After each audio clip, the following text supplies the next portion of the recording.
युद्ध में यूक्रेन अब रूस पर भारी पड़ता दिख रहा है। जेलेंस्की की सेना ने पुतिन की टेंशन बढ़ा दी है। इस बीच जो ताजा रिपोर्ट सामने आई है वो सच में हैरान करने वाली है। रिपोर्ट्स की माने तो रूस अपने सैनिकों को कब्जाए गए यूक्रेन के इलाके से निकालने लगा है। यूक्रेन में तैनात सैनिकों को रूस के अंदर पहुंची यूक्रेनी सेना से लड़ने के लिए भेजा जा रहा है, जो ये दिखाता है कि रूसी सेना अब कमजोर पड़ने लगी है। यूक्रेन अब रूस पर हावी होता जा रहा है। अमेरिकी अधिकारियों की माने तो इस घटनाक्रम पर उनकी नजर है। अमेरिका ये पता लगाने में जुटा है कि कितने रूसी सैनिक यूक्रेन से निकाले गए हैं। अमेरिका राष्ट्रीय सुरक्षा परिषद के प्रवक्ता जॉन किर्बी ने कहा कि यूक्रेन से रूसी सैनिकों के जाने का मतलब ये नहीं कि पुतिन ने यूक्रेन के उत्तर पूर्वी हिस्से या दक्षिणी इलाके में सैन्य अभियान बंद कर दिया है। उन मोर्चों पर भी लड़ाई जारी है और आगे भी जारी रहने वाली है। पिछले हफ्ते ही यूक्रेन के कई सैनिक रूस के इलाके में घुस गए थे और कब्जा जमा लिया था।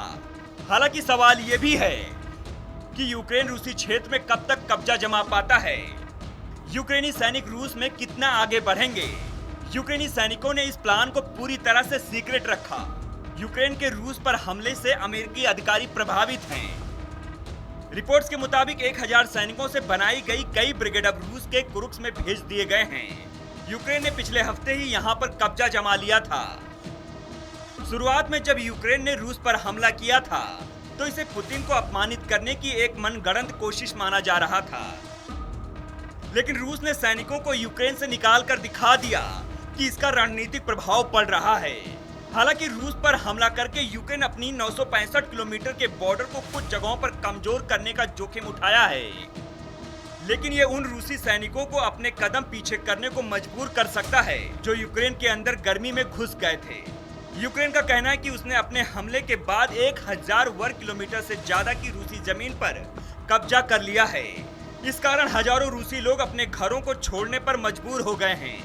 जानकारी के लिए बता दें, रूस और यूक्रेन युद्ध को शुरू हुए करीब 2 साल से अधिक का समय बीत चुका है। 24 फरवरी 2022 को शुरू हुई इस भीषण जंग ने दोनों देशों को खंडहर में तब्दील कर दिया है। दोनों ही देश एक दूसरे पर पिछले 2 साल से अटैक कर रहे हैं।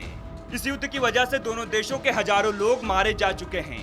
फिलहाल कैसी लगी आपको हमारी ये खबर, हमें कमेंट सेक्शन में जरूर बताइएगा। ऐसे ही खबरों के लिए बने रहिए आर भारत ओरिजिनल के साथ।